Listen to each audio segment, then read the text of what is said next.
una sa lahat. Uy! Uy! Kuana! Nagkandara pa ang lalaking yan habang hinahabol ng isang residente. Naaktuan siyang nagnanakaw sa isang bahay. Inutusan pa ng kawatan ng anak ng may-ari na iabot sa kanya mga sinikwat niyang gamit. Nahuli kaya siya? Yan ang dapat niyong abangan. Pilipinas, alas 5:30 na. Ito na mga bumabanderang balita. Gustong maging ombudsman, Justice Secretary Boying Remulla target palitan si Ombudsman Martires na tinalaga ni dating Pangulong Duterte. Tapatang Escudero at Soto, pwestuhan sa pagiging Senate President. Sino kaya ang llamado?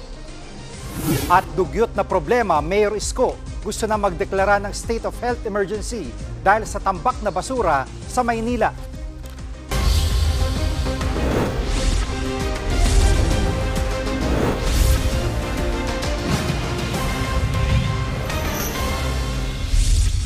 Gustong mag-apply bilang ombudsman ni Justice Secretary Boying Remulla. Target niyang palitan na magre-retirong si Samuel Martires na tinalaga ni dating Pangulong Rodrigo Duterte. Ano ba ang implikasyon nito? Live mula sa TV5 Media Center, nangunguna sa balita si News 5 Justice Correspondent Camille Samonte. Camille, una sa lahat, bakit daw gusto maging ombudsman ni Secretary Remulla? Sige, naniniwala si Remulla na marami pa siyang magagawa bilang ombudsman. At malawak nga kasi ang kapangyarihan ng isang ombudsman. Hahawakan nito ang lahat ng reklamo laban sa mga opisyal at kawani ng gobyerno, mapakriminal man o administratibo. Pwede siyang kumilos sa reklamo at pwede ring motopropyo o sa sariling pusa. Ombudsman din ang nag-iimbestiga sa katiwalian sa gobyerno at nagsasampa ng kaso kung may sapat na basihan. Kaya rin niyang iutos ang pagtanggal, pagsuspinde at pag-demote sa mga kawani ng gobyerno. Posibleng palitan ni Remulla si Ombudsman Samuel Martires na magre-retiro sa July 27. 7 years ang fixed term ng Ombudsman at kung sakali, uupo sa pwesto si Remulla hanggang 2032.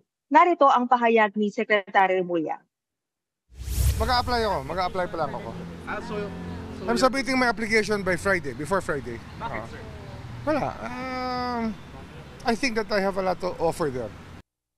At Camille, ano kaya ang posible epekto nito sa mga kasong pwedeng harapin ni Vice President Sara Duterte kaugnay ng confidential funds?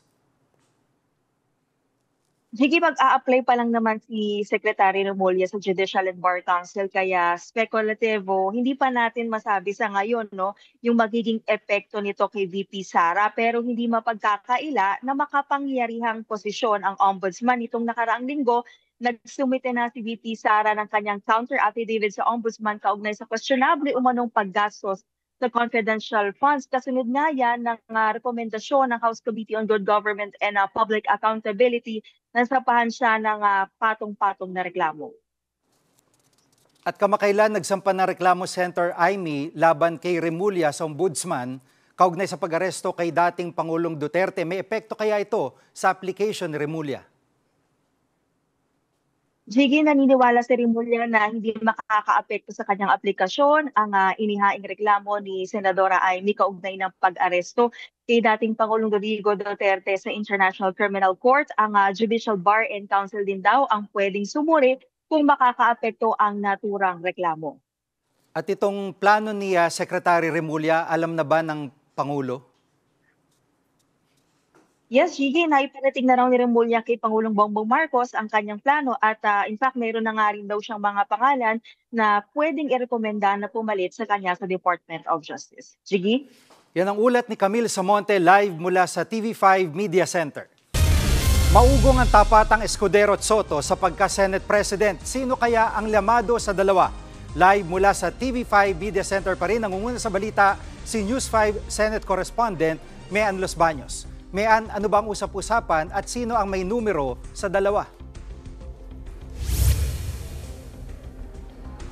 Jiggy, halos isang buwan pa bago magbukas o formal na magbukas ang 20th Congress. Sa ngayon, wala pang eksaktong numero ilan ba ang sumusuporta kay Senate President Chis Escudero at sa posibleng mag-challenge sa kanya na si Senator Tito Soto. Pero nakausap natin si Senator Joel Villanueva at Senator Alan Peter Cayetano, pareha silang sinasabi kung ngayon ang botohan para sa pagiging Senate President, panalo na si Senator Chis Escudero. Ibig sabihin, mananatili siyang leader ng Senado. Ayon sa dalawang senador na usap natin, more than 13 or more than majority of the senators daw ang sumusuporta sa ngayon kay Senate President Escudero. Nalaman daw yan ni Senator Joel Villanueva dahil sa kanyang pakikipag-usap sa mayorya ng mga senador sa nakaraang 3 linggo. Bagamat sabi niya hindi raw siya ang nanligaw, hindi siya ang nag-gather ng votes for Senate President Escudero. Pero nandyan din naman yung posibilidad na mabago pa yan. Kumbaga, Jiggy, hindi pa yan yung final answer. Marami pang pwedeng mangyari sa 4 na linggo mula ngayon hanggang sa July 28 sa pagbubukas ng 20th Congress.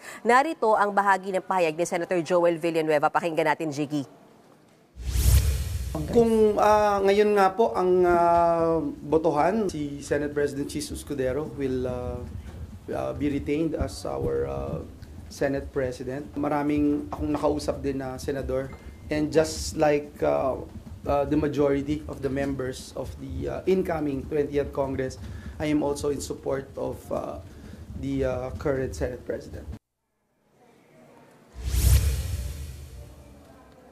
Nakausap ko rin kanina si Senator Erwin Tulfo, Jiggy, at umamin siya, nakasama siya si Senator Erwin Tulfo at ang kanyang kapatid na si Senator Raffy Tulfo dun sa sinasabi ni Senator Joel Villanueva na more than 13 senators na sumusuporta ngayon kay Senate President Escudero para manatiling leader ng Senado. Narito ang bahagi ng pahayag ni Senator Erwin Tulfo. Usually, majority, may mga inuutos ang sa taas na tulungan ng administrasyon para wala ng kontra. Sa majority tayo, di ba? I mean, I'm with Alianzas. That's it. Kasi we're in the majority. At mayan, kung mangyari nga na si Senator Escudero pa rin na maging Senate President, bukas ba si Senator Soto sa ibang posisyon sa Senate leadership?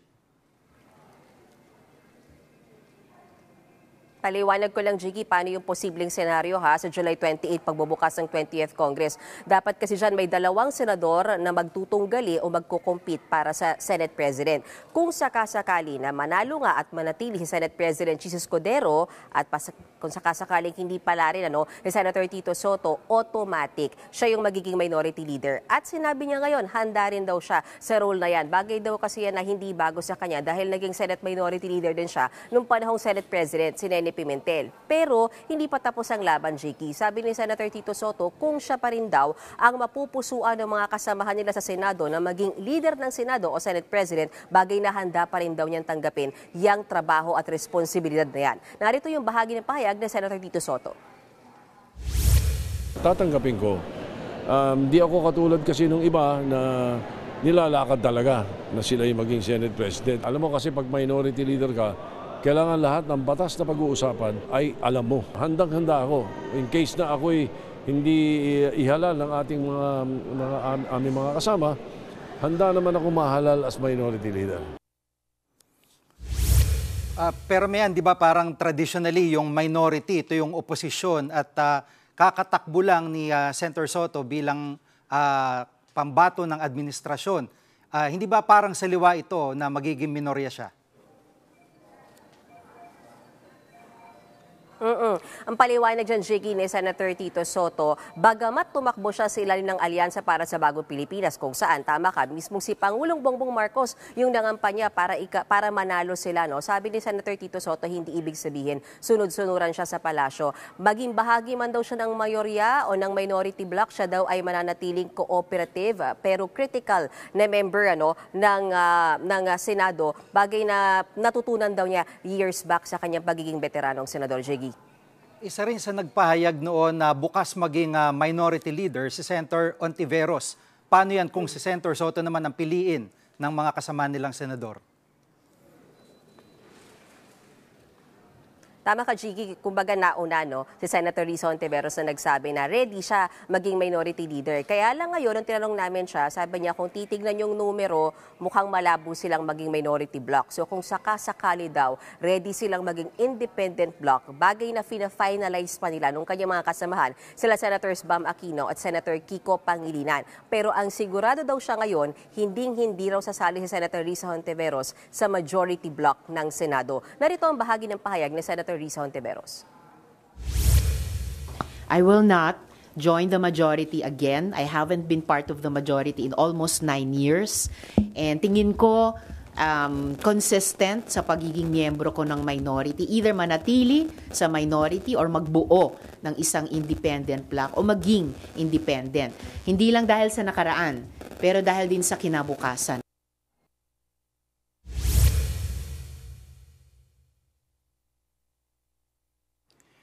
Yan pong ulat ni Men Los Baños live mula sa TV5 Media Center.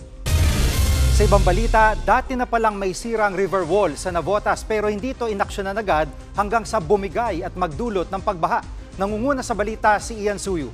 Ian, mataas pa rin ba ang baha at kumusta ang mga residente? Jiggy, patuloy nga ang pangamba ng ilang mga residente dito sa Barangay San Jose sa Navotas City matapos yung nangyaring pagbagsak ng river wall at pagbaha sa kanilang lugar. Kung makikita nyo nga sa aking likuran, naglatag na ng mga sandbag yung mga tauhan ng Navotas LGU para magsilbing temporary na pangharang ng tubig mula sa ilog. Sa drone footages nga ng News 5, makikita yung lawak ng pagbaha na naging resulta ng pagbagsak ng river wall. Pero kung para kahapon, kapansin-pansin naman na mas bumaba na yung tubig dito. Kaya naman yung mga residente nagsipagbalik sa kanilang mga bahay at sinubukan pang i-recover yung mga gamit na pwedeng mapakinabangan pa o di kaya pwede pang mapatuyo. Ayon sa ilang mga residente na nakausap natin dito, parang 7 years na or 2018 pa lang daw nagsimula nang magkaroon ng pagbibitak doon sa pader. At ito na nga lang nawalan daw ng aksyon kaya humantong sa pagkawasak nito at malakas na pagbaha. Ang Navotas LGU naman, sinubukan nating kausapin kanina at ayon sa kanila, nakausap na rin daw nila yung pribadong shipping company na responsable nga dito sa mga pader na ito. At susubukan na daw nilang ayusin ito, i-reconstruct yung pader pag nag-low tide na daw dito sa lugar. Ayon sa Navotas LGU, tansya nila, posibleng Wednesday, magsimula na yung reconstruction program para sa nawasak na pader. Bagamat may mga nagsipagbalik ng mga residente dito, maraming pamilya pa rin. Sa tala natin, nasa 70 pamilya yung naninirahan pa rin sa evacuation center. At ayon naman sa Navotas LGU, mukhang kakailanganin din mag-relocate ng ilang mga residente. Papaalisin muna sila rito para mapagpatuloy yung pagpapagawa doon sa pader. Yan muna ang latest mula dito sa Navotas. Jiggy. Yan ang ulat ni Ian Suyu mula sa Navotas. Susunod, umaalingaso na problema sa Maynila, posibleng mauwi sa state of health emergency. Pasig City Mayor Vico Soto hindi raw tatakbo sa 2028 elections. Diyan lang kayo mga kapatid, dapat una sa lahat.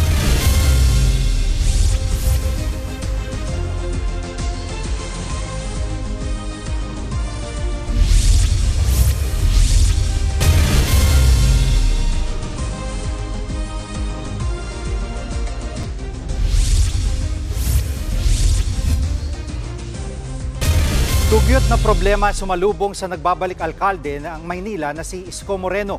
Ilang araw ng perwisyo sa mga residente ang sangkaterbang basura. Nangunguna sa balita si Mon Gualvez. Mon, paano ito susolusyonan ni Yorme Isko? Yes, Jiggy, bagamat ipinagpaliban ngayong araw ang panunumpanya sa tungkulin, inanunsyo ni Manila Mayor Isko Moreno ang kanyang mga plano para sa pagresolba dito sa malaking problema sa basura sa lungsod. Sa kanyang Facebook Live nga, inanunsyo ni Moreno na tinerminate yung kontrata ng dalawang garbage collection company. Yan yung Metro Waste at Fileco kasama ang lungsod nga or local government ng Manila. Dahil yan sa 950 million pesos na hindi pa nababayaran sa mga ito mula nung magserbisyo sila noong Enero. Pinakiusapan naman ni Moreno ang dating kumpanyang nakatutok pagdating sa garbage collection ng lungsod na Lionel Waste Management na muling hawakan ito. Sa katunayan, libre nga raw ang pangungulekta nito ngayong araw kahit may babayaran pa rin sa kanila ang lokal na pamahalaan na nasa 561 million pesos. Bukod sa Lionel, inatasan na rin ni Moreno ang iba't ibang mga departamento ng lungsod na tumulong pagdating sa paghahakot ng basura umaga hanggang gabi. Humingi na rin siya ng tulong sa MMDA. Kanina, sinimulan na nga rin ng lokal na pamahalaan ng Maynila ang paglilinis dito nga sa kalsada ng lungsod.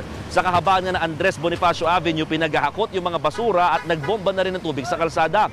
Nakatakda namang kausapin ni Mayor Isko ang City Council bukas para magdeklara ng state of health emergency sa buong lungsod ng Maynila. Narito ang bahagi ng pahayag ni Mayor Isko Moreno.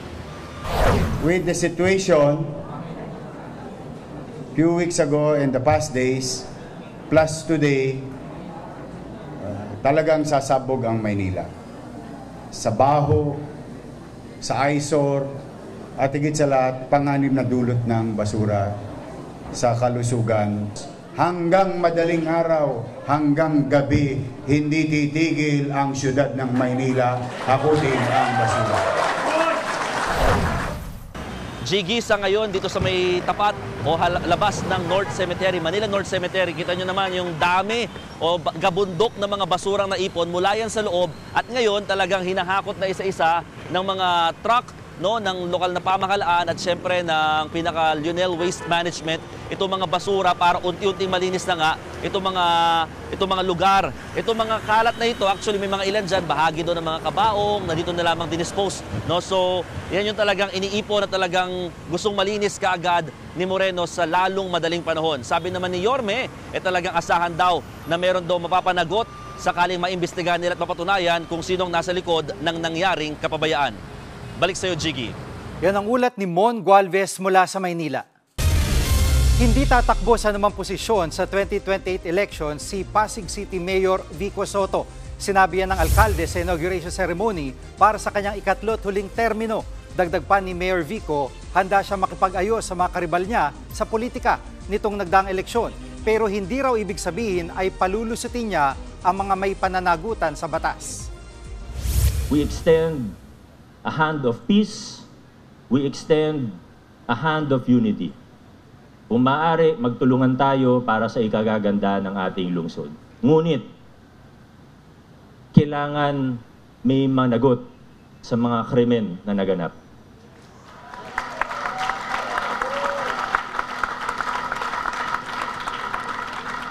Una na po dyan, yung bilyon-bilyong piso ng buwis na utang ninyo sa nasyonal at lokal na pamahalaan, bayaran ninyo. Susunod, makasaysayang pagsabak ni Alex Ayala sa Wimbledon, defending champion agad ang kanyang katapat. Lalaki nag-akyat bahay, hinabol ng residente.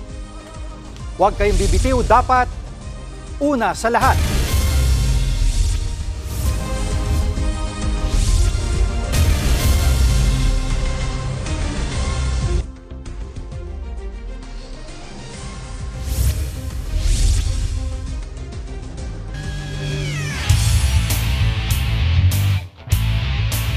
Para sa nangungunang balita sa sports, makakasama natin si Aimee Hernandez ng Cherry Tigo Crossovers. Aimee. Thank you, Jiggy. Bigati ng sunod na makakalaban ni Pinay tennis sensation Alex Ayala sa Wimbledon. Ang defending champion kaagad ng tournament na si Barbora Krejcikova ang makakaharap niya. Kasalukuyang world number 16 si Barbora na dati na ring nagkampiyon sa French Open. Kamakailan naman ay umakyat sa number 56 ang ranking ni Alex. Kasunod yan ng first runner-up finish niya sa Eastbourne Open. Makasaysayan yan dahil si Alex ang unang Pinay na nakaabot sa finals ng isang Women's Tennis Association tournament.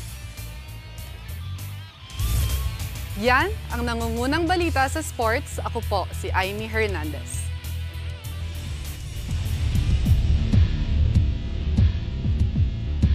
Narito mabilis sa pasada sa iba pang balita. Nakipagkabulan ng isang kawatan matapos mahuli ng may-ari ng bahay na kanyang pinuntirya sa Tagum City.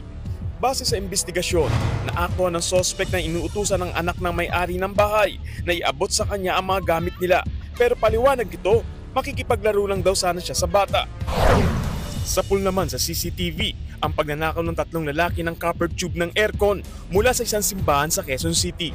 Agad namang naaresto ang mga sospek sa ikinasang manhunt operation. Maharap sila sa reklamong robbery. Natapunan ng gumuhong lupa ang isang van sa Mayawyaw, Ifugao. Pansamantalang isinara ang kalsada. 3 pamilya ang inilikas. Wala naman nasaktan sa insidente. Patay ang isang lalaki matapos gilitan ng kanyang kaibigan sa Villanueva, Misamis Oriental. Ayon sa mga otoridad, umamin ang sospek sa krimen. Nagawa raw niya ito dahil sa inis sa kaibigang paulit-ulit sa pagkanta kahit sintonado. Hawak na ng mga otoridad ang sospek. Gary Dalayon, News 5. Mga bumabanderang headlines, alam mo na, dapat una sa lahat. Susunod na po ang Frontline.